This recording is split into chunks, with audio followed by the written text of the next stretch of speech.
der Rasse in Europa. La difusión del discurso de odio a través de medios oficiales nazis fue el verdadero origen del Holocausto. Te aseguro que has entrado a las redes sociales y has visto comentarios como ¿acaso eres idiota? Ese discurso de odio no nace en una red social, nace en el ser humano, existe en el individuo que después lo propaga. Por lo general, las personas que hacen ese tipo de discurso es porque internamente, a nivel de autoestima, dirían algunos teóricos, ¿cierto?, tienen algún problema interno, por ende yo tengo que hacerte sentir menos a ti. Al final, cuando algo se vende es también porque alguien lo compra. O sea, todo esto siempre es una relación entre dos o más. Sí, pero también es porque alguien te lo expone. Destodo Magazine. Para los que nos gusta hablar de todo sin saber de nada. No privamos en eruditos. Saludos cordiales y bienvenidos una semana más a Destodo Magazine, donde hablamos de todo sin saber de nada. Y por eso, siempre que podemos, traemos invitados que son los que saben. De este lado, Laureano de la Cruz, con mucho afecto y cariño para todos ustedes. Santa Rita también les envía saludos, que el encargado de darle voz soy yo. Y ya saben que uno de los lemas de este programa es la tierra para el que la trabaja. Así que a mis compañeros que vayan presentándose. De este lado les saluda Dolly García. Hay que decirle a la gente de vez en cuando por qué Santa Rita hace parte de ese equipo y también para que las invitadas Por sepan. lo de los milagros y lo imposible. Exacto. Como necesitamos muchos views y parece como una misión imposible, entonces alguien nos dijo, Santa Rita es buena para ese tipo de milagros. Un momento. Quien propuso Santa Rita fui yo, con todos los respetos. Ciertamente. Bueno. Así que, Ay, Laureano, gracias. No, de nada. Bueno, recordémosle a la gente que para que esos views suban, pues no solamente tiene que verlo aquí por YouTube, sino que también lo puede hacer a través de Spotify, que ahí nos puede escuchar, y también a través de la 97.9 FM todos los sábados a las 2 de la tarde. Por ahí nos escucha, pero si usted también nos quiere ver, usted le da a YouTube y ahí ambas cosas. A este lado del micrófono, Diego López Luján. Feliz día. Y también recordamos a nuestro querido Luis y Hansen, que están al otro lado de la pecera. Pues vamos a contarle a la gente rápidamente qué tenemos para hoy. Para recordar, tenemos una fecha que no debería ser un día al año, sino más bien, por lo menos, una vez a la semana. No les digo más. Y en la frase de la semana, pues esta vez, rompiendo un poco la tendencia, esta vez la frase de la semana no la dijo Trump, sino uno de sus amiguis, y ya verán. Bueno, y hoy tenemos invitadas que tienen que ver con esa fecha que, como lo decía Diego, debería ser una fecha que tendríamos que recordar semanalmente y no una vez al año porque se nos está volviendo un problema. Así que no hay mucho. Tuvimos que declarar desierto el personaje de la semana porque no hubo así como alguien que rompiera, ¿no? Y Trump esta semana hubo varios ahí que le compitieron, entonces escoger uno era como más difícil. La jefa de prensa, por ejemplo. Pero no nos vamos a meter. Es que creo que fácilmente hoy vamos a caer en discurso de odio. No. No. ¿En qué estaría yo pensando? Jamás en la vida. Jamás en la vida. Esto es discurso de amor todo el tiempo. Totalmente. Es con fines educativos, claro. Exactamente. Es como lo del bullying. Bueno, de esto y más aquí en Destodo Magazine.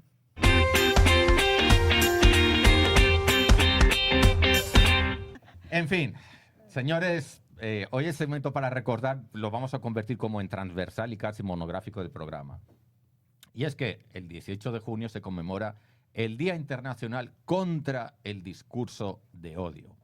Y yo creo que las dos invitadas nos van a ayudar a aportar mucha luz a esto del discurso de odio, porque primero de todo tenemos como que definirlo. Cuando lo tengamos definido, pues cómo contrarrestarlo, analizar también por qué se produce. No sé, tenemos como mucho de qué hablar de todo esto. Sí, por eso nosotros no nos podemos extender, pero para comprender un poquitico por qué surge esta conmemoración y este llamado a la reflexión, pues Luis González nos ha preparado una nota. Te aseguro que has entrado a las redes sociales y has visto comentarios como ¿acaso eres idiota? O más insultantes. Pasar un día normal en las redes sociales sin ver un insulto o algún tipo de discriminación u otro tipo de ofensa es casi imposible, sobre todo en redes sociales como X, tweets y Reddit. Estas escalan discusiones virtuales muy fuertes, como la de Trump y Elon Musk. Este comportamiento, que con la llegada de las redes sociales se agudizó y expandió tanto, que en 2019 la Organización de las Naciones Unidas designó una fecha para concientizar sobre el discurso de odio.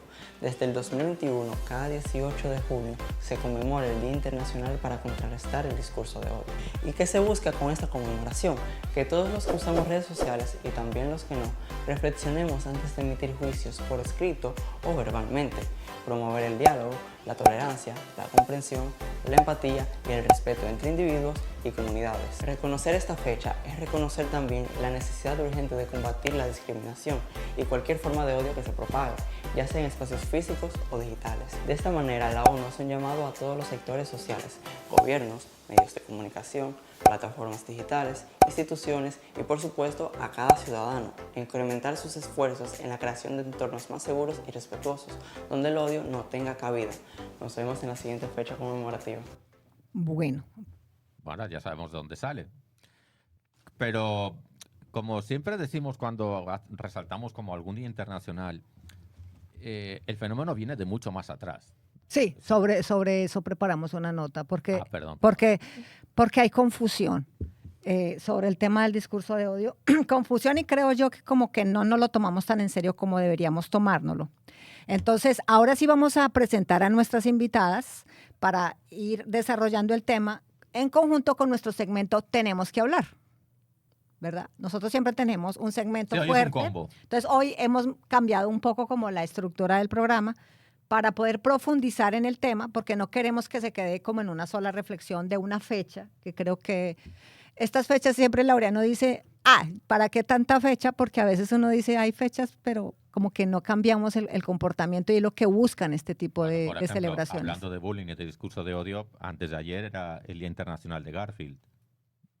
Ya, eso era importantísimo recordarlo. Sí, porque tú sabes la cantidad de odio que se ha destilado a través de ese gato.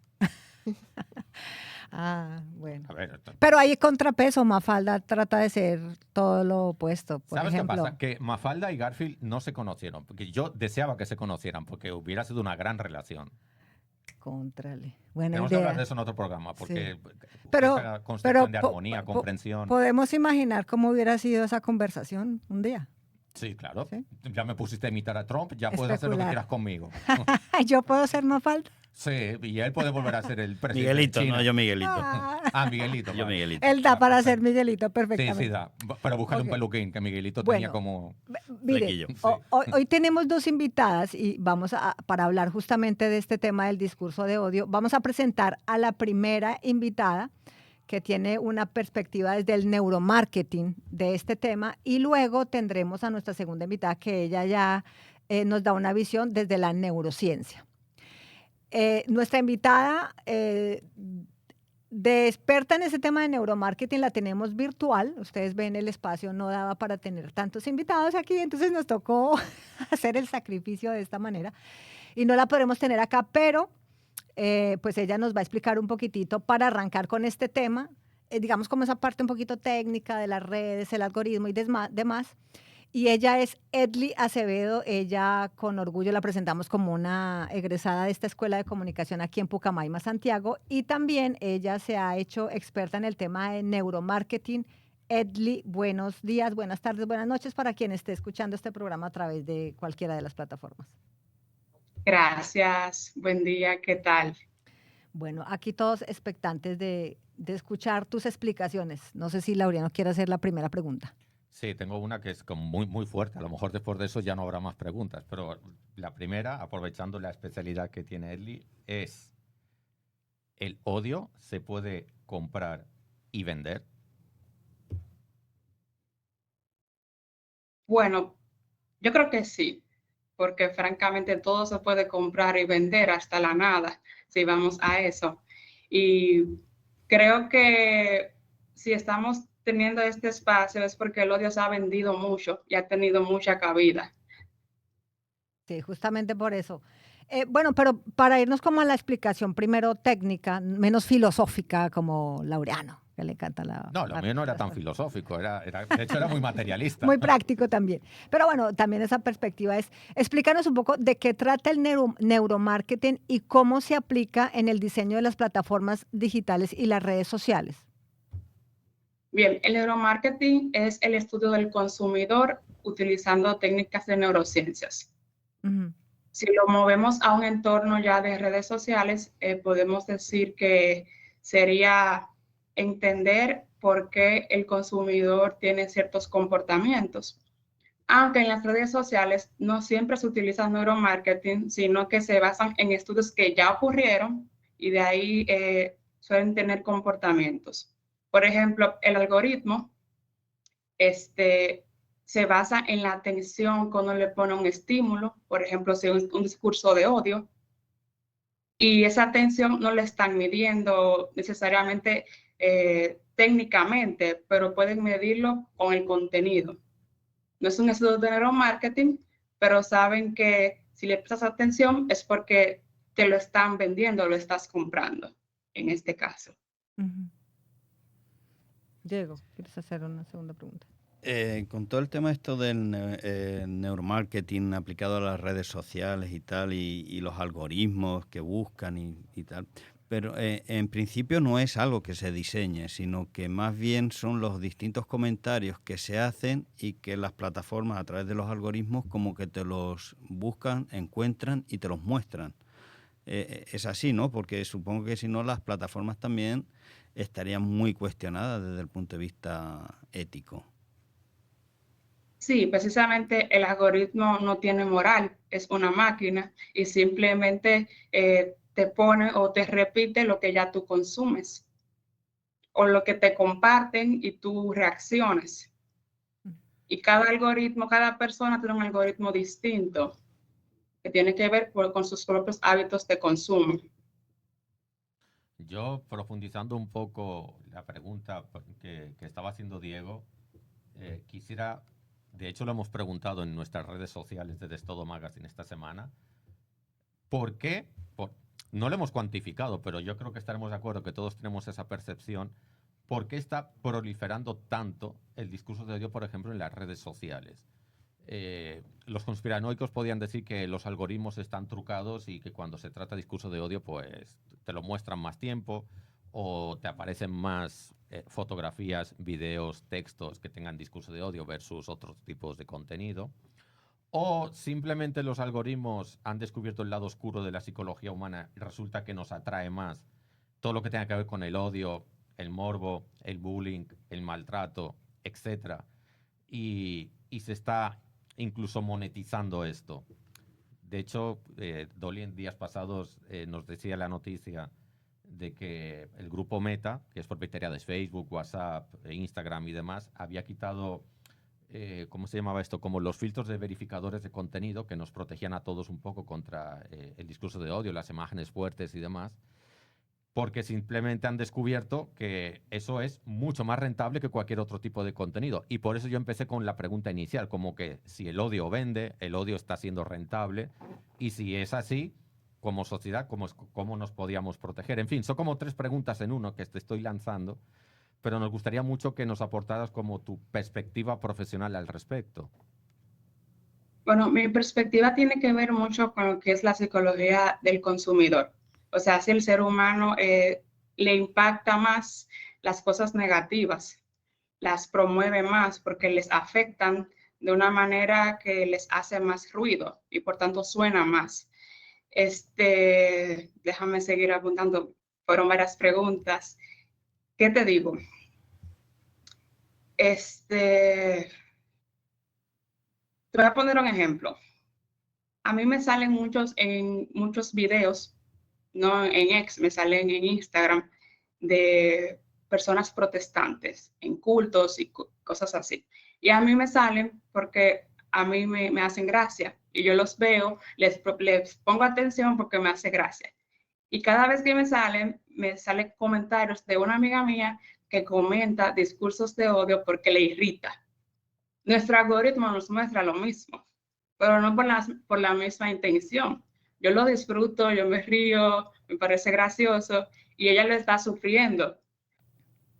Ahí, ¿qué se vende? Ella está comprando un contenido por el odio, por el rechazo, y yo lo estoy consumiendo porque le presta atención. Al final el algoritmo se creó por la atención, no por el odio per se. Ya la emoción que uno le pone a un estímulo es algo humano. Al final, X o Meta no le interesa que tú ves, sino que tú lo veas. Muy buena la distinción. Se entendió que la culpa es nuestra. Bueno, sí, claro, al final cuando algo se vende es también porque alguien lo compra. O sea, todo esto siempre es una relación entre dos o más. Sí, pero también es porque alguien te lo expone. Porque si tú no lo conoces y tú no lo tienes en el escaparate, no lo vas a pedir. Ya, pero a lo mejor alguien te lo expone porque sabe que tú sí, puedes pero comprar. es el problema. Pero también está la ética del vendedor. Bueno, de ética todavía no hemos hablado. Sí, Ponle claro, la mesa. claro. Pero es el tema. O sea, yo no sé si los algoritmos serían capaces de discriminar todo un discurso de odio o no y sacarlo de las redes o sacarlo de las visualizaciones, no lo sé. O sea, yo no bueno, tengo... sí lo pueden hacer. Yo, es decir, no soy experta, pero justamente a raíz del intento de homicidio a Miguel Uribe, el candidato presidencial en Colombia o precandidato, la discusión giró en torno mucho a eso, ¿no? O sea, el país está muy polarizado, entonces que también siento que es un velo, porque creo que ahí hay mucho más de fondo que un discurso de odio y que una persona reaccionó frente a una polarización. No creo que la cosa vaya por ahí tampoco. Claro, tiene que ver, pero no es la causa, ¿no? Y básicamente lo que se explica es que sí hay, y ellos tienen herramientas para identificar, por ejemplo, palabras, ¿no? Que se utilizan, y ya sobre eso, bueno, Edli nos va a explicar, pero claro que sí hay palabras que se etiquetan como que pudieran ser de discurso de odio y los software que ellos utilizan las identifican como tal. Palabras, expresiones, O sea, determinados dibujos. no en vano, ellos deciden, por ejemplo, Meta, dijeron, no, comillas, libertad de expresión, y esto ya no va a funcionar como funcionaba, por ejemplo, antes. Pero bueno, no sé, Edlis, tú que sabes un poco más del tema, pues explícanos. Mira, ahí lo que tiene mucho que ver es que en redes sociales no te están viendo la cara. Uh-huh. Entonces, todos rechazamos cosas, líneas de pensamientos, personas, ideologías con las que no compartimos, y de repente vemos algo que nos disgusta, no tenemos que dar la cara y ahí aprovechamos, porque no hay una responsabilidad de que estoy en público, yo estoy en mi casa, estoy con mi teléfono, y eso da más apertura a que se propague. Posiblemente una persona haga comentarios en redes sociales y jamás diría eso en una cena o en una salida con amigos. Entonces eso hace que ese sentimiento que tenemos reprimido y que todos lo sentimos, ya en tu soledad, en tu espacio privado, lo puedes ya esparcir.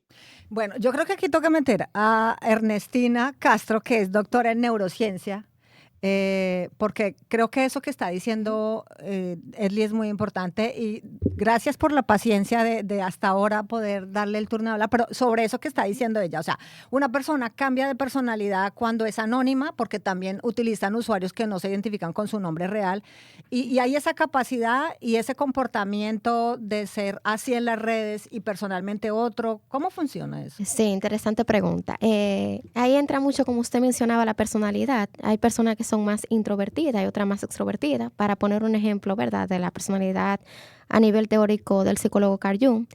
Esas personas, por ejemplo, que son más introvertidas, tienen más facilidad, como decía Egli, de poder informar o poder dar un comentario en las redes sociales, porque nadie los ve, no se va a sentir juzgado. Uh-huh. Entonces, al yo no sentirme juzgado, ni saben quién soy yo, incluso algunos comentan si tener foto de perfil hasta ese punto, puedo tener la oportunidad de comunicar sin tener un miedo de que me van a decir algo.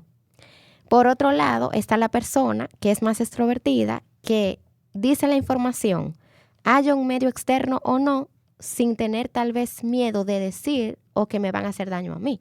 Entonces, ahí se vería la dos vertiente en cuanto a lo que es la personalidad. Ahora, también hay otro, vamos a decir, algo importante que comentar en cuanto al tema de que nosotros en el cerebro tenemos un circuito determinado de recompensa que está muy relacionado en el lóbulo frontal, que es un área que proyecta el área de las emociones, que está en la amígdala. Entonces, mientras yo recibo una información que es positiva, entre comillas, para mí, más yo voy a estar opinando al respecto, porque mi cerebro me lo pide. O sea, es como si fuera una droga. Entonces, en cuanto a lo que tiene que ver con esa parte de los anuncios que están en los medios de comunicación, en las redes, ¿por qué uno lo consume más? Porque el mismo cerebro, de forma, vamos a decir, inconsciente, te manda la señal para que tú lo consumas. A veces tú no quieres, pero está ahí el anuncio y tú entras y ya mi cerebro de manera espontánea me manda la información para que yo lo consuma. Que también pasa eso. Ahora, y una persona que de pronto tiene un comportamiento agresivo en las redes sociales con la palabra, de manera presencial, ¿sería capaz también de tener ese comportamiento? Va a depender, como le comentaba, de la personalidad. La conducta es algo que es muy individual. O sea, yo puedo tener una persona, bueno, voy a poner un ejemplo ya así más, ¿verdad?, general, de que siempre esté tranquilo, de que siempre se porte bien, de que uno diga, wow, pero mira qué decente es esa persona, y de repente esa persona cometer un delito, de, por ejemplo, matar a alguien. Entonces, así pasa también de cómo yo, a nivel interno, yo me relaciono también con las redes sociales. O sea, en psicología no hay algo que me determine. Utilizamos pruebas de evaluación, tanto a nivel neuropsicológico como a nivel psicológico, para orientar mi perfil de personalidad.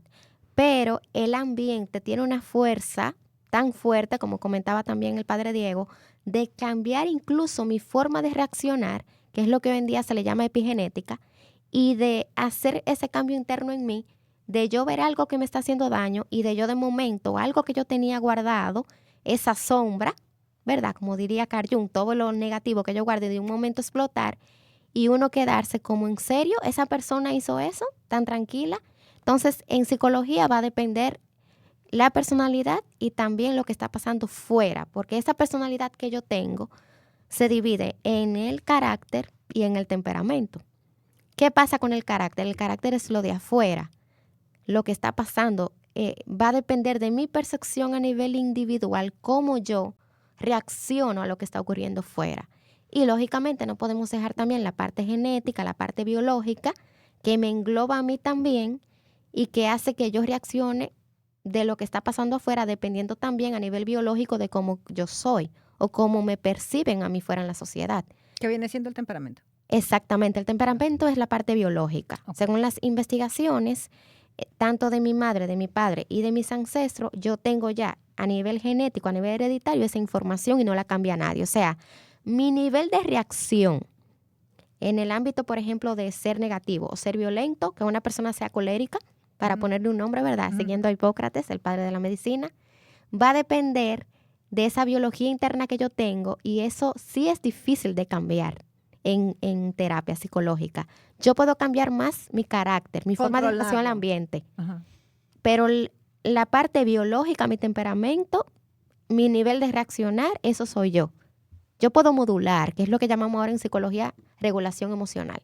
Yo puedo regular mi manera de reaccionar al ambiente, pero ya eso es mío. No sé si se entiende la diferencia. Sí, porque además genética se habla del carácter, el carácter que uno va configurando a través de sus hábitos, de sus acciones, de la repetición de costumbres y tal. Que uno forma su carácter o en bondad, en virtudes o en vicios. Bueno, interrumpimos a Diego, pero para que terminara de exponer lo que decía de también la responsabilidad que tienen las redes. Sí, o sea, en eso de que uno se... Claro, yo estaba escuchando a la doctora Ernestina y claro, digo, casi estamos rozando el determinismo biológico, porque dices, no, entonces yo estoy casi obligado a reaccionar ante esa situación, pero hay algo que nosotros tenemos que se llama libertad, que también es esa modulación de las emociones que me puede controlar. y me puede ayudar a decir, no, por ahí no, porque yo sé que esto hace daño y le hace daño a los demás y destruye personas. Incluso también me puede destruir a mí mismo. Entonces, ahí la cosa eso está entre el determinismo, la libertad y... Sí, en esa parte muy interesante lo que comenta. Mayormente ahí entra, aunque uno no quiera, el ambiente, de manera de lo que tiene que ver con modulación y también a nivel de núcleo familiar. En qué núcleo yo me desarrollé como niño al fin, ¿verdad? Desde el vientre de la madre hasta ser adulto o todos los procesos a nivel biológico, ¿verdad? Que uno llega hasta la vejez, influye, eso es lo que se ha encontrado mayormente en las últimas investigaciones en el ámbito de neurociencia, que influye ese peso biológico que yo tengo, pero también, como usted comenta, como decía Watson, entréguenme un niño y yo hago con él lo que quiera. Entonces, en pocas palabras, ¿qué quiso decir Watson ahí? Que yo mismo, utilizando el ambiente, yo puedo cambiar, como usted mencionaba, ese libre albedrío que yo tengo para actuar de manera positiva y adecuada en la sociedad. Pero de manera biológica, lamentablemente, uno tiene el porcentaje de papá y mamá, para decirlo de alguna manera, o de mis ancestros, a nivel biológico, de algunos genes también que se han encontrado que van más orientados a yo actuar de una manera, dependiendo de las emociones, más violenta o más agresiva, lamentablemente. Entonces, ahí entra también, como yo les comentaba, la evaluación neuropsicológica que yo tengo que realizarle a ese individuo, a esa persona que está en la sociedad actuando tal vez de una forma que no es la adecuada, de una manera posiblemente negativa, para ver si hay ahí algo que a nivel de neurotransmisores también, los neurotransmisores son sustancias químicas que todos tenemos en nuestro cerebro, que en algunas personas lamentablemente están afectadas. Entonces, yo puedo tener lógicamente una conducta negativa y puedo trabajarlo en consulta a nivel neuropsicológico, a nivel psicológico, puedo modularlo, pero si lamentablemente hay un problema cerebral, hay un déficit de neurotransmisores, por ejemplo, de dopamina o de serotonina, que la serotonina me ayuda a yo estar en calma y tranquilo, y la dopamina me da como la motivación a yo realizar las cosas. Lamentablemente, por más modulación que yo intente hacer en terapia, sin utilizar farmacología, no va a haber cambio conductual. Entonces, va a depender ahí la situación. Bien. Yo quiero hacer como un paréntesis para hablar un poquitico del tema del discurso de odio en sus orígenes, porque pensamos que esto es un fenómeno actual y que solamente llegó con las redes sociales, pero la historia nos dice todo lo contrario. Und damit der Sieg des Judentums sein, sondern die Vernichtung der jüdischen Rasse in Europa. La difusión del discurso de odio a través de medios oficiales nazis fue el verdadero origen del Holocausto. Así lo refiere el portal de Naciones Unidas en su apartado sobre el discurso de odio, y también lo recuerda Adama Dieng, asesor de la ONU sobre la prevención del genocidio. El Holocausto no comenzó con las cámaras de gas, comenzó mucho antes, con un discurso de odio. Pero no solo este genocidio de más de 6 millones de judíos empezó con un discurso de odio. Otros crímenes atroces son referidos en el portal de la ONU como hechos históricos que debemos conocer o recordar. Camboya, años 70, el movimiento comunista radical Los Jemeres Rojos lanza una intensiva campaña de propaganda para movilizar las zonas rurales de la población y hacerse con el poder. Mediante un discurso de odio, intelectuales, opositores y residentes de ciudades, además de minorías étnicas y religiosas, son perseguidos y asesinados. Bajo este régimen mueren cerca de 2 millones de camboyanos. 1994.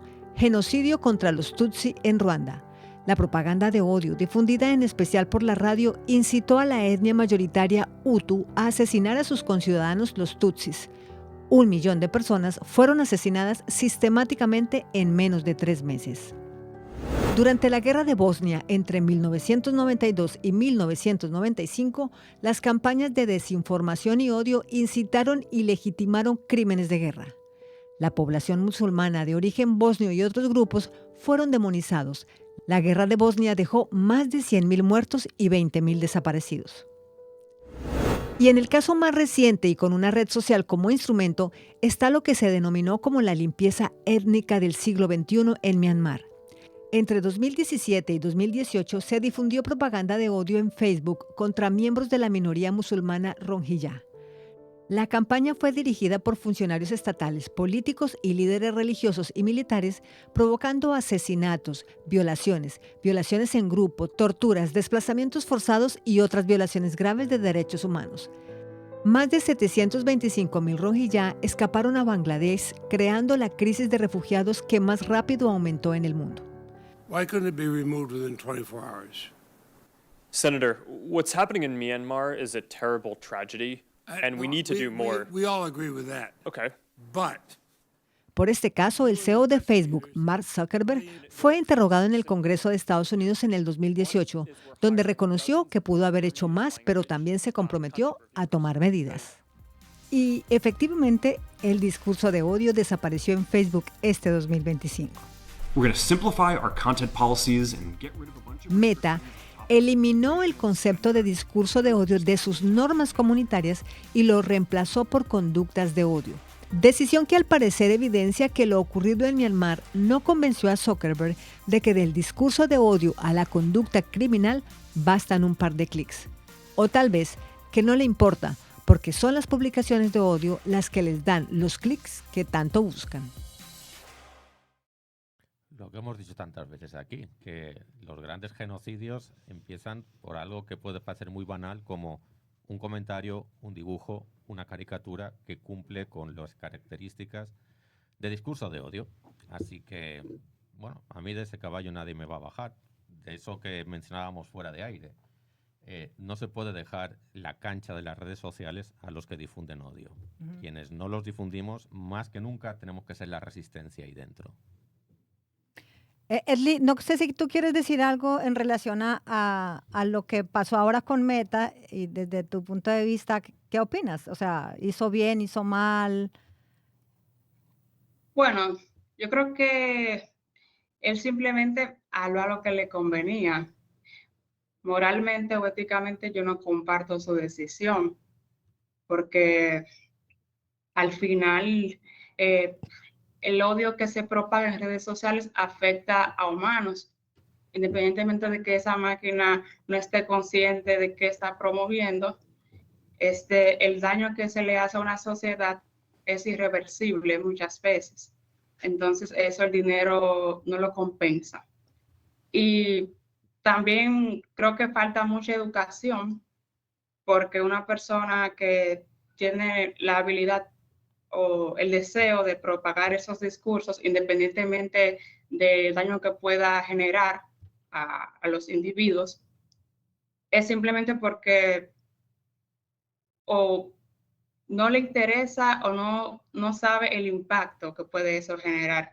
Yo creo que muchas veces uno comparte cosas y amplía ese algoritmo. Por ejemplo, si yo veo algo de odio que me disgusta, yo lo comparto ni siquiera por hacer un mal, sino para que otra persona vea que eso es irritante. Y simplemente por yo compartirlo, aunque sea yo en aversión a eso, hago que sea más viral. Y eso a veces no estamos conscientes de eso. A veces yo veo una publicación de un comentario o un punto de vista que me parece erróneo y me afecta tanto que lo comparto y lo conocen más personas. Ahí se viraliza. Entonces creo que uno debería tener más conciencia como consumidor de simplemente al verlos, si no se pueden reportar, no compartirlos. Callarse ese morbo. Hay una teoría que me gustaría mencionar, que la escuché, yo no sé si de pronto Eli sepa, que es la teoría de la teoría 90-9-1 o desigualdad participativa, que básicamente lo que dice es que en las redes sociales el 90% de los usuarios son observadores pasivos. El 9% contribuye ocasionalmente, puede ser que comparta o le dé un like o lo que sea, y el 1% restante es el que genera la mayor parte del contenido. Que son los que ganan dinero. Sí, pero el dinero grande se lo llevan son las redes sociales, no el que crea el contenido en grande. Son ellos. Son ellos trabajando, o sea, somos todos trabajando para las plataformas. Claro. Bueno, no sé si Ernestina quiera mencionar algo al respecto. Realmente a la teoría, me decía. No, sobre las O redes general, sociales. de y las su redes rol, sociales. Que decía, Diego Ok, criticaba un poco, decía, ok. bueno, hay una ética también que Sí, entra en sí, juego de las sí, claro. plataformas que creo que se da por entendido que no la tienen, ¿no? Sí, les, sí, no les interesa. sí, la verdad que sí es importante porque, como todos saben, la comunicación, ¿verdad? Es un poder, ¿verdad? A nivel de periodismo, a nivel de televisión, a nivel general, pues a nivel de Estado. Entonces ahora mismo las redes sociales se han convertido como nuestro pan de cada día, porque desde que uno se levanta en la mañana, va al celular y ¿qué es lo primero que uno ve? Ve los mensajes de WhatsApp, ve Instagram. Unos. ¿Verdad que sí? La mayoría. Y de manera inconsciente incluso uno entra. Y si no entra, siente como que le falta algo. ¿No se han dado cuenta que a veces uno, de manera inconsciente, porque ya se ha convertido en una adicción? En el 90% de los consumidores pasivos. Sí, podríamos decir que sí. Que se ha convertido en una adicción. Como les mencionaba anteriormente, nuestro cerebro tiene un circuito exclusivo en el lóbulo frontal y otras áreas que proyectan a áreas mediales. ¿Qué significa? Del área somatosensorial, que tiene que ver con nuestro sentido, de la vista, el auditivo, lo que tocamos, que nos envía una señal cuando nosotros entramos a las redes sociales y, por ejemplo, creo que Dick dijo ahorita sí, porque yo entro, pero porque me dio risa. No en sí porque era algo negativo para mí, sin embargo, para mi amiga lo era. Entonces, lógicamente, si te dio risa o algo negativo que tuviste a nivel de sentimiento, a nivel de emoción, te generó algo, tú no vas a querer despegarte de eso, porque el cerebro te va a seguir enviando información para que tú lo consumas. Es igualmente, por ejemplo, a lo que nos gusta el café. Lo primero en la mañana, incluso antes viendo uno levantarse, que uno dice, ay, mi cafecito primero. Entonces, hay circuitos específicos en nuestro cerebro que nos mandan señales y también otra cosa importante, hablando del ambiente, el ambiente te lleva ahí. Porque antes de, por ejemplo, que nosotros utilizáramos la computadora, ustedes lo dirán más que yo, que son más de verdad, de la época que utilizábamos máquina de escribir, ¿cierto que sí? ¿Qué se decía? Yo la llegué a Sí, conocer. ¿qué se decía cuando llegó a la computadora? Que la computadora nos iba a poner brutos, que no íbamos a aprender. ¿Qué más se decía en la sociedad? Entonces eso está pasando ahora con las redes sociales. ¿Qué estamos diciendo nosotros, por ejemplo, en las aulas? Ah, no, es que los muchachos no están poniendo atención, que estaban hablando, ¿verdad?, de ese tema también antes, porque están pegados a las redes, al internet, a enviar un mensaje, a Instagram. Entonces siento que esa parte es importante como sociedad en orientar, enfocar y de alguna manera entender que no todo lo que está en las redes sociales ni es negativo ni es positivo, porque también hay programas educativos, pero ¿qué es lo que pasa? Como ustedes mencionaban ahorita, bueno, y a nivel de neuromarketing, que uno no va a buscar los programas educativos, uno no va a entrar a buscar eso, uno que entra a lo que te genera morbo, lo que es negativo, incluso viendo un periódico, ¿qué es lo que tú buscas? Ah, la imagen, la noticia más negativa. Y a nivel de estudio de mercado, mayormente cuando se realiza un estudio de mercado a nivel económico, ¿qué es lo que uno va a buscar? Ya a nivel de neuromarketing, de neurociencia, lo que yo vendo, lo que me produce a mí dinero, como ustedes mencionaban. Yo no voy a poner ahí lo que no me produce dinero, porque entonces yo no voy a ganar. Entonces siento también que influye ahí un poco esa parte. Bueno, pues en esas redes sociales que están siendo muy protagonistas del programa de hoy, pues también hicimos una pregunta donde nuestros seguidores tenían la oportunidad de responder dónde son más frecuentes los discursos de odio.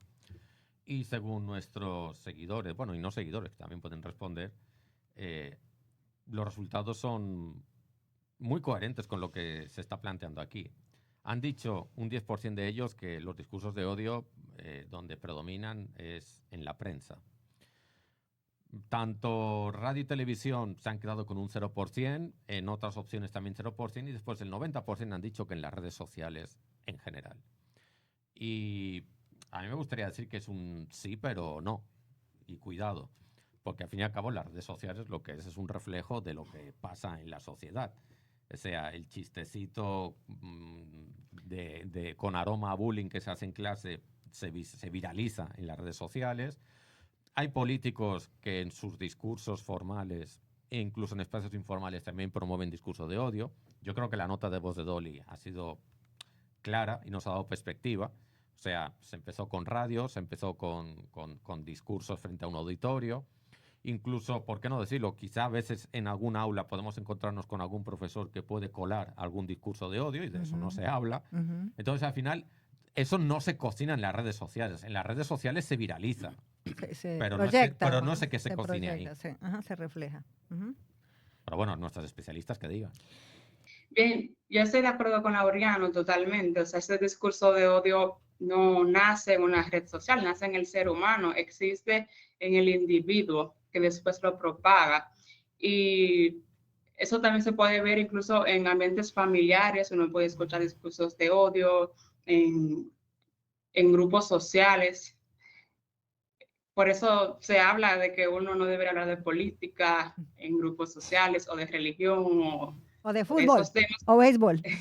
Sí, porque generan controversia, porque cada quien se va por un lado y todo el mundo cree que tiene la razón. Y cuando creemos que tenemos la razón, eso nos genera esa recompensa que mencionó Ernestina. Y por eso es que son tan efectivos los discursos de odio, porque independientemente de lo que propaguen, de que sea negativo, el tú sentir que tienes razón en algo, te hace sentir bien. Es esa parte a nivel de nuestro cerebro que cabe destacar que el odio, algunos autores comentan que es una emoción básica que ya viene intrínseca con nosotros y otros comentan que es un sentimiento muy asociado a la ira y a la agresividad. Entonces, es parte nuestra. Lo ideal, ¿verdad? En un mundo mágico es que nosotros no tengamos que pensar de esa manera, ni ir contra el prójimo, ni ir contra la otra persona, para yo sentirme superior. O porque algunas veces a nivel psicológico, por lo general, las personas que hacen ese tipo de discurso es porque internamente, a nivel de autoestima, dirían algunos teóricos, ¿cierto? Tienen algún problema interno, por ende, yo tengo que hacerte sentir menos a ti. Muchas veces también a nivel político, a nivel económico, algunos se van por ahí, ¿para qué? Para está faltando a nivel económico algo aquí, entonces el problema es del inmigrante, porque él es que me está quitando a mí, para poner un ejemplo. Porque yo no voy a asumir mi responsabilidad como Estado, yo voy a decir, no, él es que se lo está llevando. Entonces, también surge de esa parte como grupo social, de yo sentirme identificado a un grupo y que mi cerebro, si no se siente identificado, siente miedo.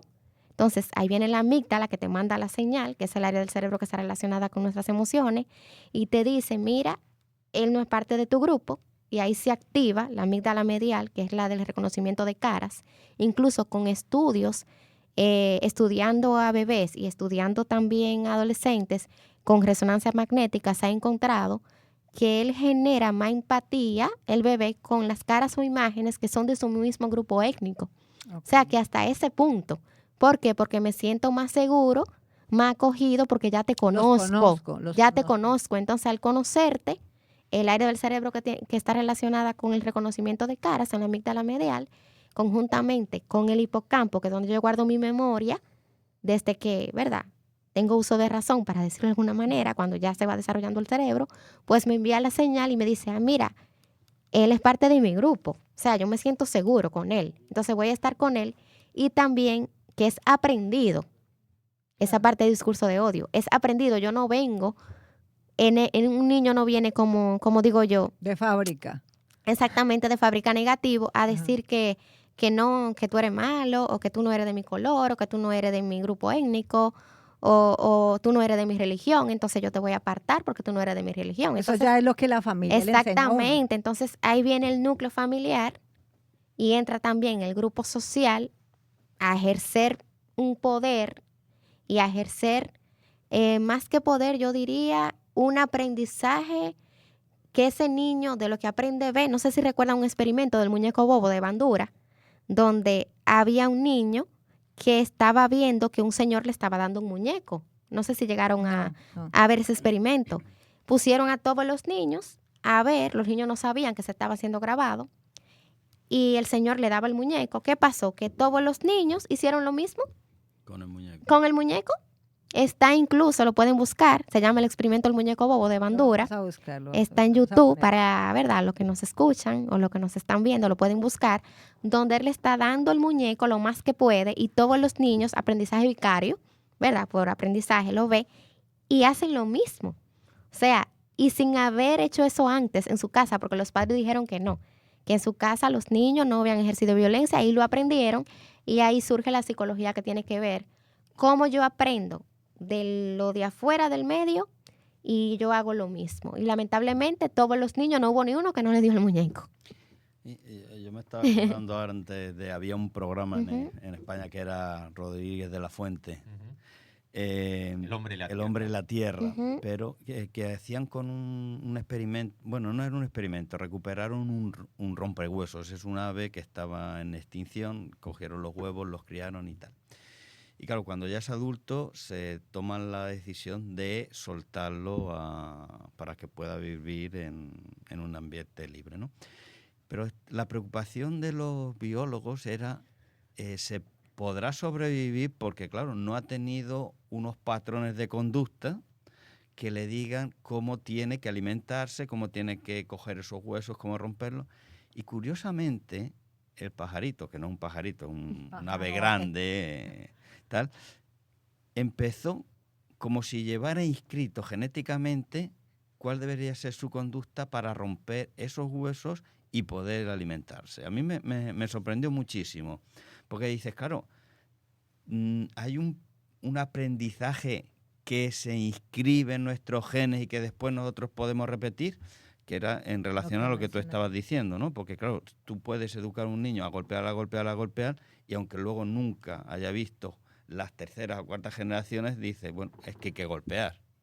Sí, exactamente. Sí, están esas dos vertientes, tanto lo que, como yo comentaba antes, que se llama epigenética, que es un término que surge en el año 1994, pero ahora se le está dando como ese auge en los estudios del cerebro y neurocientíficos, y también la parte, eso entraría más en el ambiente, también está la parte, como usted mencionaba, parte biológica, que ya viene de manera intrínseca de mis ancestros y que ya yo vengo con eso. Era lo que comentaba ahorita, es difícil cambiar mi manera de comportarme si ya yo vengo con eso. Incluso hasta nuestros valores, se ha encontrado en algunos estudios de valores como disciplina, de honestidad, de responsabilidad, de que ya vienen inscritos de una manera ancestral que tú dices, wow, pero es que yo no sé por qué, poniendo un ejemplo, soy una persona tan honesta o tan responsable, sin tal vez alguien atrás exactamente, no me lo enseñó, no me lo dijo, o el patrón que yo tenía, poniendo un ejemplo así general, algunos pacientes, por ejemplo, que he tenido la oportunidad de tratar, que me dicen, es que no sé por qué actúo de esta manera, si en mi casa yo no vi eso. Y luego en una reunión familiar se ponen a investigar lo que es la psicología sistémica. Pero mira, es que tu abuelo era, por ejemplo, muy negociante. Okay. Y yo no sé por qué me gusta el negocio. O tu abuelo era una persona muy puntual o muy responsable. Y al día aquel que llegara tarde. Entonces, ahí influye mucho esa parte también. Al final resulta más fácil analizar a los rompehuesos que a los seres humanos. Sí. He llegado a esa conclusión. No, pero ayuda. No, ayuda, pero es más fácil. Contemplar Porque la gran pregunta, esa es filosófica. ¿Tendemos de manera instintiva hacia el bien o hacia el mal? Y ahí tenemos las dos grandes corrientes filosóficas. Lo dejo ahí, que esto es para otro programa. No se pierdan de Todo Magazine, etc. ¿Tú con quién te vas? ¿Con Hobbes o con Rousseau? Yo ahora, como estoy mucho con Juan Bosch, estoy como con Platón. Está bien. De momento, después lo mismo se me pasa. De momento estoy con Platón. Está bien. En fin, tenemos otra pregunta en las redes sociales que creo que nos da combustible para que también las respondan. Sí, las respondan ellas. Sí. ¿Por qué los discursos de odio están proliferando? Y ahí teníamos 4 opciones. Porque son rentables. Un 53.8% han dicho eso. Porque no requieren pensar, 15.4%. Faltan regulaciones, 0%. Yo a estos los quiero invitar a un café. Y falta educación social, un 30.8%. Aquí hay mucho de qué hablar y mucha tela que cortar hasta que Dolly nos diga. El 0% está de acuerdo con Zuckerberg y con Musk. Sí, pero son los mismos. Es que nuestros seguidores también necesitan tomarse el café con nosotros. Estos mismos, hace un par de semanas, decían que es que hace falta leyes que regulen es que hacíamos lo mismo y ahora se están contradiciendo. Entonces, amigos, No, ¿qué pues, pasa? Es que son Perdón, otros, perdón, que son perdón. otros que pero no van a votar. Se puede interpretar de tú manera no, diferente. que tú no tienes Falta cuenta. regulación. Están diciendo, nos faltan leyes que regulen esto. Yo también lo puedo interpretar por ahí. O lo dejamos sin leyes. Bueno, a ver qué Gracias, Diego, opina. por tu aporte. Muchas De gracias. nada. A ver qué siempre, opina nada. Edli, ¿cuál votarías? Tienes opción de votar más de una, inclusive. ¿Cierto, Laura? Bueno, No tienes opción, pero en fin, si quieres dañarlo, Ah. dañalo. yo creo que la primera es que son rentables y luego que falta educación. Y me voy primero en que son rentables porque nosotros que estudiamos medios de comunicación sabemos que el morbo vende mucho más y aún así sabemos que en los medios los profesionales venden eso. ¿Por qué? Porque lo compran más rápido. Entonces, por más educación que haya, la misma persona que tiene ese conocimiento, como quiera, no se va por ese lado ético, no le interesa porque prefiere facturar. Así que es más rentable promover discursos de odio. Como mencionó Ernestina, el odio forma parte del ser humano, entonces es algo que ya todos tenemos y poder sacarlo de alguna manera sin sentir una represalia, tiene que ser maravilloso para la gente que lo promueve. O sea, como que este es mi momento, mi oportunidad de dejar eso fluir. Es que Eso sí, explica el que rating de Zuckerberg nuestro sea programa. presidente, sí, ese es. Por eso Oh. tenemos tantos seguidores en las redes de Todo Magazine. Un Es que programa no promovemos puntero en el la odio, República por Dominicana. eso es que no. Ahora, yo, escuchando lo que decía Lee, yo me imagino, esos estudios se habrán hecho, la gente creo que pasa más leyendo los comentarios inclusive que el mismo post. Eso también es muy Porque entretenido. se enganchan es ahí, Sí, es es que ahí es cierto. donde se enganchan para poder armar la discusión y ¿cómo se dice? Y expeler ese odio ahí. No, pero ¿no? deja que Ernestina se Manifestarlo. desahogue. Ahora sí. Voy igual con Egli en cuanto a eso.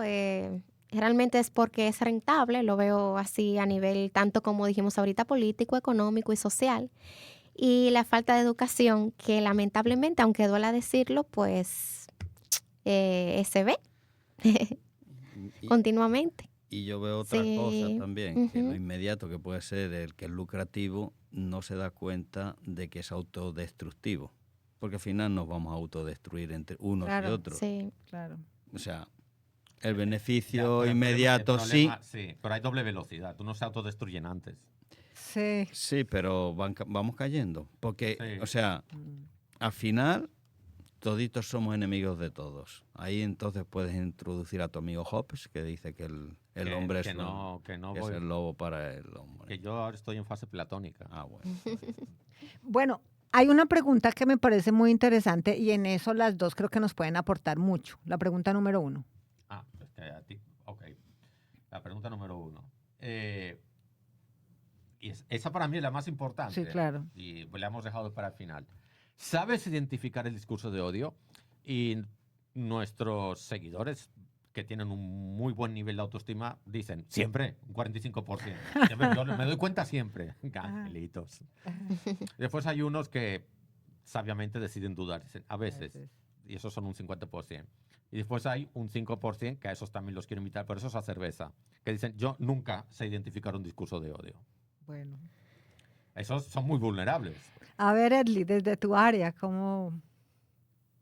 Bueno, ¿Qué- yo qué- pienso que hay diferentes tipos de discursos de odio. Es decir, hay algunos que son muy directos, que utilizan palabras ofensivas, que tú puedes notar que es algo personal incluso. Sin embargo, hay otros que son más sutiles, que de cierta manera pueden denigrar a una persona, es un discurso de odio. Incluso puede ser algo xenofóbico, alguien puede decir de forma muy sutil, no, porque las personas, los dominicanos siempre inserte y termine la oración. Ya es un discurso de odio que ni siquiera te das cuenta, porque está tan dentro de ti que tú lo puedes hasta reproducir sin darte cuenta que sí hay odio ahí dentro. Entonces pienso que no siempre se identifica. Uno que se está desconstruyendo e intentando hacer las cosas mejor cada día puede pecar de reproducir un discurso de odio por las creencias que tiene. Entonces, pienso que es difícil estar siempre consciente de si uno está limpio de esparcir ese tipo de discursos. Ahí vendría entonces el pasaje bíblico famoso de quien esté libre de pecado que tire la primera piedra.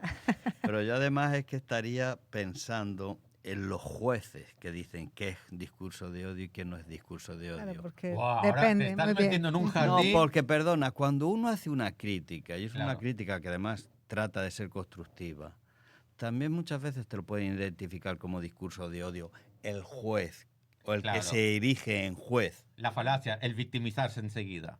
No, el que victimiza al otro, no. O sea, Claro. no sé, o sea, porque hay, yo no sé quiénes son esos jueces, que si tú haces una crítica constructiva, o sea, identificas un mal y dices, por ahí no vamos bien, esto hay que cambiarlo, y haces esa crítica, también te pueden...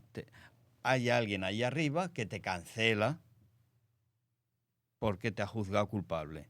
Y a lo mejor no eres tan culpable, a lo mejor no es discurso de odio, es una crítica constructiva que tú estás haciendo. O entiendes que es constructiva para el buen funcionamiento de la sociedad. Por ejemplo, cuando generalizamos determinadas categorías hablando de los accidentes de tránsito en este país. Ahora no estoy diciendo nada para que no me digáis que estoy promoviendo discurso de odio. Y no los odio, pero los detesto. Suelen ser parte de la sociedad a nivel cultural. O sea, es muy difícil que uno pueda decir sí o no, si lo son o no. A veces están de manera inconsciente, de manera intrínseca.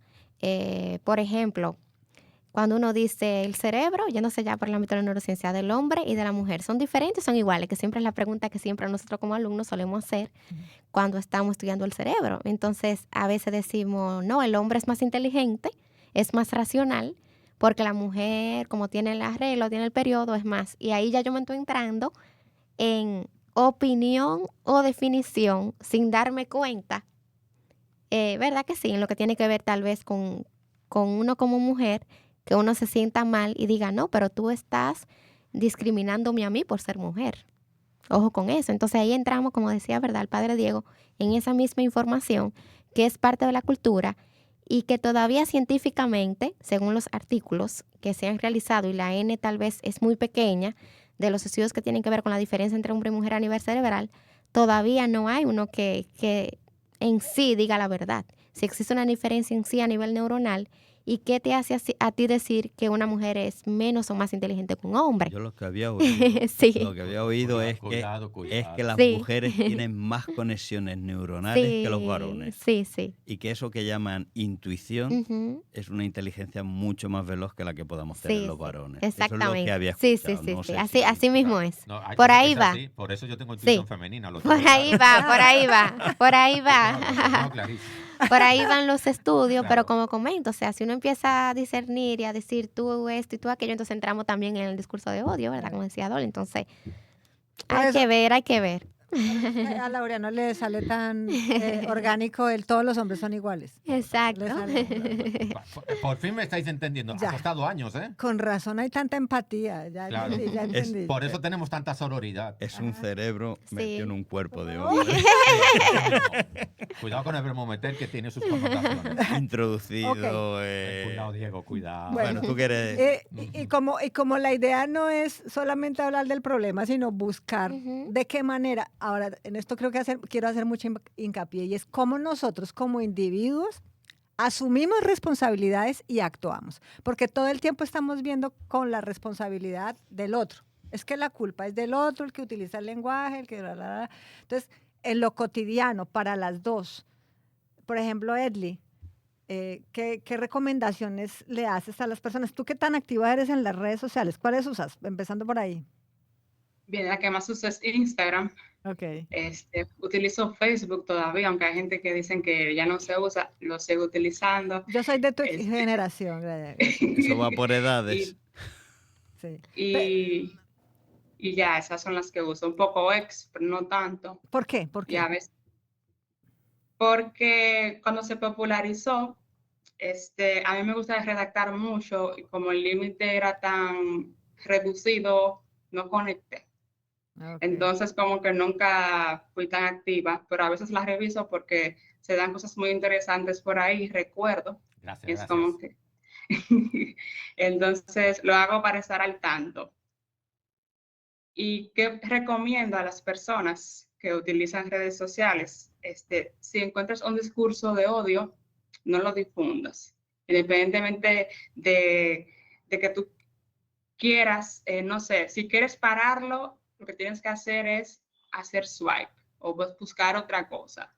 Desde que tú duras más tiempo, comentas, guardas o se lo envías a tu amiga para que vea. Eso no es posible, ¿cómo se atreven? Ya lo estás esparciendo, haces que ganen dinero, eres parte del problema. Pero Dili, disculpa que te interrumpa, porque yo hago todo eso, pero agrego una acción más.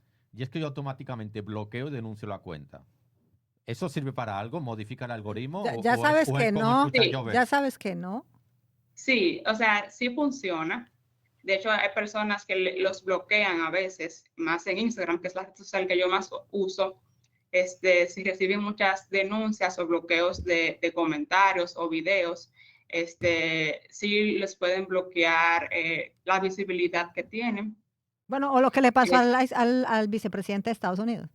¿Puede ser? Cuenta. No, cuenta tú la anécdota. Vamos a hacer un par de, porque esta anécdota es bastante interesante a propósito de redes sociales, porque sí hay redes sociales que se toman el tema muy en serio. Muy en serio. Yo lo dije, pero es que no me hacéis caso. Dale, cuenta la anécdota. Pues creo que la noticia es de hace 2 días, el presidente, ¿cómo se llama? Expresidente J.D. Vance. J.D. Vance. Se abrió una cuenta en Blue Sky, que ustedes saben que Blue Sky es una red social que fundó el primer fundador de Twitter, por tanto es un clon de esa red social, pero con filtros de discurso de odio. Y se puso a tuitear en esa red social y a los 12 minutos fue baneado de la propia red. Y eso fue noticia en Estados Unidos. Yo recibí la noticia en inglés, todavía no he recibido la noticia en español. Y me hizo gracia. Digo, hombre, por fin alguien se da cuenta de que no se puede ser tan tóxico en la vida. Ok, Edley. No sé si querías agregar más, perdón pero es que había que hacer el comentario porque venía muy a propósito. No se pudo aguantar y yo tampoco. Sí, incluso en Instagram, que es lo que yo más utilizo, muchas veces las personas cuando suben contenido, las palabras que pueden generar aversión, pueden sentirse que tienen que ver con violencia, las omiten, porque eso puede hacer que pierdan visibilidad. Si son palabras fuertes o que incitan cosas que pueden categorizarse como violentas o de odio, incluso la palabra odio creo que entra en esas palabras que pueden mutear, se hace uso de eso. Entonces, paréntesis, disculpa, ¿se puede conseguir, si es que existe, como un listado oficial de palabras que penalizan la visibilidad por ejemplo, en el Instagram, que veo que se lo toman un poco más en serio? ¿O es algo que uno tiene que ir deduciendo a partir del funcionamiento ordinario y convivencia en la red social? Yo creo que uno lo va deduciendo. Vale. Sí, porque, o quizás no tengo la respuesta concisa, pero sí a los creadores de contenido que he visto generalmente se van dando cuenta de eso. Palabras como muerte, por ejemplo, o todo lo que puede ser de una connotación negativa, prefieren omitirlas. Okay. Tomo nota. Doctora, tomemos nota nosotros. Una recomendación es dejar de seguirlos fácilmente. Cuando yo, por ejemplo, veo una noticia, ya sea de un periódico o de un medio que me esté generando ansiedad o preocupación, yo inmediatamente le doy a dejar de seguir. Eso por un lado. Por el otro lado, ya a nivel ya más interno, más psicológico, disminuir lógicamente el tiempo que uno está en las redes sociales, el tiempo de ver las noticias, todo lo que tiene que ver con lo negativo. Mientras más yo disminuyo, más mi cerebro va a entender que eso no es positivo para mí, porque a veces, como decíamos, de manera inconsciente, yo lo veo, estoy ahí en mi Instagram, me sale, veo los comentarios y yo me vuelvo adicto a eso, a los comentarios. Incluso a veces la gente ni ve el video, ve lo que dicen los comentarios. Y eso lógicamente hace que tú vuelvas a entrar a esa noticia, a ese video negativo. Últimamente lo que están pasando ahora en los países, ¿verdad? A nivel internacional, como digo yo, ese discurso de odio tan fuerte, independientemente del área, como dijimos, que se vaya a orientar a nivel económico, a nivel político o a nivel personal. Entonces, se recomienda también aprender a nivel psicológico, nosotros siempre decimos, aprender lo que me hace bien a mí. Y muchas veces uno tiene miedo como sociedad de ir a un psicólogo, que también pasa eso. O sea, yo puedo tener un problema y yo no puedo darme cuenta internamente de que yo tengo ese problema. Entonces, si yo no voy para que me arrojen luz, ya lo digo tanto a nivel interno y a nivel como sociedad, a nivel general, todos necesitamos ese acompañamiento y esa orientación. Incluso hasta las personas que están ahí en las redes sociales, como bien hablábamos antes, que en muchos programas pues se tiende a hablar más de ese tema. ¿Cuál es el tema boom ahora? Mira lo que pasó, por ejemplo, en el caso yo sé, ya, tú entras a Instagram y eso es lo primero que tú ves, no te sale otra cosa, para poner un ejemplo. Entonces, concientizarnos y buscar ayuda es mi recomendación. Diego, a mí me gustaría que usted hiciera una recomendación también. Yo no puedo hacer recomendaciones porque No me utiliza salí las de redes. todas las redes. ¿Por? Porque no me estaban aportando nada. Él hizo lo que la doctora dijo. Sí. Dijo, ¿usted ve que positivamente no? Sí. O sea, no, en serio, no. Exactamente. A ver, es saludable. A ver, Eli, que veo que está alzando la mano. Tiene una... Sí. Sí, quiere decir que básicamente uno tiene que entender que en las redes sociales está todo el mundo. Entonces, hay muchos... Está todo el mundo menos Diego. Está todo el mundo menos Exacto. Diego. Está gente con muchos tipos de pensamiento, ideologías, de todo. Entonces, uno no puede pretender que todo el mundo va a pensar como uno. Es absurdo. Igual que los demás van a pensar como tú. Entonces, cuando uno entiende eso, uno simplemente deja pasar lo que no cree y no tiene por qué emitirle un discurso de estás mal, no deberías hacer las cosas así, no me gusta lo que haces, porque precisamente a esa persona tampoco le va a gustar como tú eres y uno puede coexistir sin tener que estar ahí haciendo público que eso no debería ser así o que te desagrada. Entonces, yo pienso que si uno entiende eso como persona, que la diversidad existe y que sería ridículo que todo el mundo tenga una línea de pensamiento similar a la tuya, puede haber mayor paz. Podemos alcanzar esa utopía de que no va a haber odio o lo que sea, porque uno tendrá siempre su emoción ahí internalizada, pero cuando tú dejas pasar y dices, bueno, yo no quiero que se metan conmigo tampoco, entonces no te metes con los demás. Sí, dejar pasar, me parece que es como bueno. Ese clip, dejar córtalo y ponlo en la cabecera del programa y que se haga viral. Dejar pasar.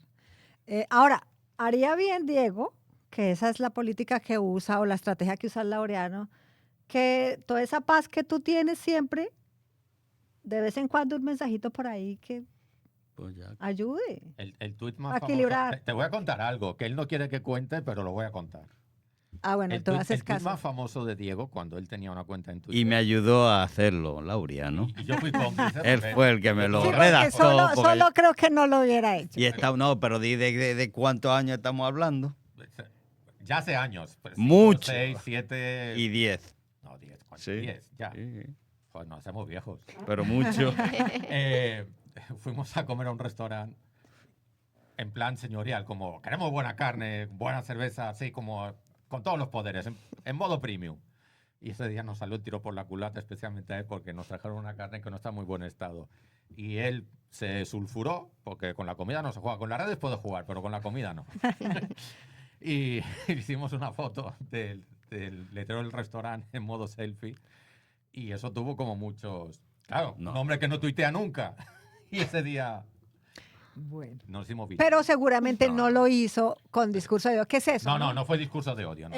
Porque creo que eso también es clave decirlo. Sí. Claro, a veces hay ciertas publicaciones que las palabras no te están diciendo literalmente algo, ¿no? Pero cuidado, Dolly. Sí. Es que a veces creo que corremos un peligro. Y es que no todo lo que es negativo es discurso de odio. Sí, claro, a eso iba. Eso es lo que yo decía antes también. El hecho de poner una queja, tú tienes el derecho, pero ¿cómo lo vas a hacer? ¿No? La forma que hemos hablado muchas veces, ¿no? ¿Cómo se comunica, ¿no? Las palabras que utilizamos. Ahí sería lo ideal ser asertivo, que es lo que nosotros a nivel psicológico siempre sugerimos, porque el odio, cabe destacar, como dijimos que era primo hermano de la ira y de la agresividad, nos ayuda como mecanismo adaptativo porque recuerden, según algunos autores es una emoción base importantísima que la tenemos que sacar a flote, no la podemos ocultar exactamente ni reprimir porque es parte nuestra. Entonces, claro, yo puedo hacer una queja, yo puedo decir, mira, pasó esto en este lugar, el servicio no fue bueno, por esto y esto, claro que sí, y es lo ideal, de que uno pueda de manera asertiva sacar a pasear. Yo siempre suelo decir a mis estudiantes cuando doy esa asignatura de emociones, las emociones pero de manera adecuada. Hay una asignatura que se llama emociones. Sí, hay una asignatura que se llama emociones en el área en el pensum de psicología. De oyentes. Me da miedo. ¿De qué trata? De eso mismo, emociones y salud. Todo lo que tiene que ver con las emociones, cómo regularla, inteligencia emocional, la teoría de Daniel Goleman, que conocen un poco sus libros de inteligencia emocional, muy conocido a nivel internacional. También tiene el libro de inteligencia social, con su colega, trabaja en la Universidad de Harvard, incluso actualmente, todo lo que tiene que ver con inteligencia emocional. Vamos a ver hasta cuándo lo dejan trabajar. Sí, ¿verdad? Ernestina, tú que eres psicóloga, ¿Sí? déjame, voy a ser muy breve. A ti no te preocupa porque sé que eres profesora y yo creo que los profesores, los 4 ahora aquí somos... Eli, tú también creo que das clase. El nombre de las asignaturas no os preocupa un poco. Eso tiene que ver con marketing y publicidad. Me explico. Una asignatura que de repente se llama emociones. ¿Qué pasa ahí? Sí, emociones y salud. Y salud. Bueno, ahí estamos bien. No, porque mis estudiantes me dicen que hay una que se llama precálculo. Digo, ¿y ustedes qué hacen ahí? Pues calculamos mucho. Pues como si inventen una que se llame prelectura, a ver qué hacemos aquí. Es verdad, muy importante. Bueno, yo creo que pues nos vamos con un mensajito ahí para que nos lo pensemos bien y que la fecha, como dice Laureano, lo decía Diego también, no la pasemos por alto, sino que cada semana o cada vez que vamos a escribir algún mensaje por ahí y utilizar algunas palabras non santas, pues lo evitemos. O pasar por alto, como dijo Edli. Dejarlo yo pasar. espero que Santa Rita nos ayude. Edli, muchísimas gracias. Edli Acevedo, ella es comunicadora social, egresada con orgullo para nosotros de esta escuela de acá de Pucamaima, en Santiago, y también experta en neuromarketing. Gracias por la invitación. Un placer estar aquí. Y obviamente también a la doctora Ernestina Castro. Me cuesta decirle Ernestina, pero... Muchas gracias a ustedes. Muchas gracias también. Ella es psicóloga, doctora en neurociencia, o sea que teníamos los dos puntos de vista muy interesantes para hablar sobre este tema. No sé si tú quieres ya cerrar. Diego, que ha aportado sensatez desde el punto de vista ético. Porque él no es invitado. No es invitado. Él hace parte de la casa. Uno a los anfitriones no los despide. Perdón. No los despide. Los vota, pero no los despide. Sí, los vota. Uno intenta hacer las cosas bien, pero uno nunca la pego. Nunca. Bien. Increíble. Okay. Un placer realmente para mí estar con ustedes, compartir. Bien. Volveremos a invitarte. Y también con Eli, un placer nuevamente, ¿verdad? Compartir en estos medios. Sí. Estás escuchando Destodo Magazine. Vamos a romper un poco el molde. Hoy la frase de la semana nos la trae Diego. Los demás comentaremos, pero la frase la va a tener que decir él. Así que, Diego, la tierra para el que la trabaja. Abro comillas. Todos estamos pagando un precio personal en la guerra. Mi hijo tuvo que cancelar una boda. Cierro comillas. Esta frase está dicha por el presidente israelita Benjamín Netanyahu, con todo el tema de la guerra y todo lo que está pasando, y a mí me parece casi, y entiendo el contexto de donde está dicha la frase, porque está descontextualizada, pero el contexto puede ser de que donde hay reunión de personas puede ser peligroso para que pueda haber alguna bomba y pueda morir más gente. Pero me parece una obscenidad decir que poner ese ejemplo, porque donde tú estás mandando gente a que muera y donde estás ordenando bombardeos para que gente muera. Yo he visto el texto, pero no he visto como el video y me gustaría que me dieses información. ¿Él lo dijo en serio? ¿Estaba haciendo un chiste? O sea, ¿cuál era el contexto comunicacional? Pero en medio de ese entorno, tú tampoco haces un chiste de esos. Yo no. Ya te digo que yo no. O sea, ¿tú estás mandando israelitas a la muerte? O sea, no me puedes decir. O sea, yo me imagino los padres de un soldado que ha muerto en la guerra, que diga que mi hijo está pagando un precio muy alto porque ha tenido que suspender una boda o su boda. O sea, para mí, para Diego López Luján me resulta un tanto obscena. Yo, Diego, poniendo todos los posibles contextos habidos y por haber, y mira que me considero una persona flexible, aunque quienes nos vean no lo crean, no encuentro una sola versión contextual en la que la frase me parezca aceptable. O sea, yo puedo entender que porque puede haber peligro de muertes masivas, se suspendan todos los actos sociales, yo lo entiendo. Pero que no me digan que es un precio alto que se está pagando en la guerra. Sobre todo porque hay una inferencia que hay que hacer, y es que él y su familia, a fecha de hoy, no creo que sean los que más están sufriendo. Porque yo cuando empecé a leer la frase creía que es que su hijo estaba en el frente y estaba herido. No, yo esperaba algo así. Yo esperaba que, Para que o sea, yo estaba esperando que él fuera a decir, mi hijo está en este momento en la guerra y suspendido. Está luchando. Está luchando. No, está en la boda. Pero bueno, así son las guerras de o algunos. este tipo de guerras, ¿no? Sí, no, A ver, es lo que dijimos organiza. el otro día, y en las redes esto circula bastante. Si quienes organizan las guerras son los que tuvieran que lucharlas, seríamos el planeta más pacífico de la Vía Láctea. Sí, total. Bueno, yo creo que nos despedimos, nos quedamos sin conexión tecnológica. No puede ser. Porque obviamente el tiempo lo Hansen, aprovechamos. Preparé, me embotellé una presentación en mi casa, te lo prometo. Sí, no, la voy a reciclar, me la voy a embotellar y la próxima semana eso va porque va en modo premium. Así no se que queda, no rompa la botella. para la próxima semana el tema tendrá actualidad, no se preocupe, se puede seguir informando aquí en Conexión Tecnológica con Hansel Portuondo, y también vamos a darle un receso a No me lo vas a creer, porque de verdad el tema hoy ameritaba extenderse con el discurso de hoy. Con dos invitados. Y el tema era fuerte. Sí. Bueno, pues nos despedimos, Laureano. Yo solamente le recuerdo a la gente, 97.9, sábado 2 de la tarde, Que Diego, Spotify que Diego no ha dicho lo de YouTube. y YouTube. Nos puede ver por YouTube. Recuerde de darle a visto y invite a 3 amigos para que disfrute también de este magnífico programa. Bueno, pues nada, a nombre de Santa Rita y el resto del equipo, les deseo que gocen mucho, gasten poco y niéguenlo todo. Para los que nos gusta hablar de todo sin saber de nada. De Todo Magazine. No privamos en eruditos.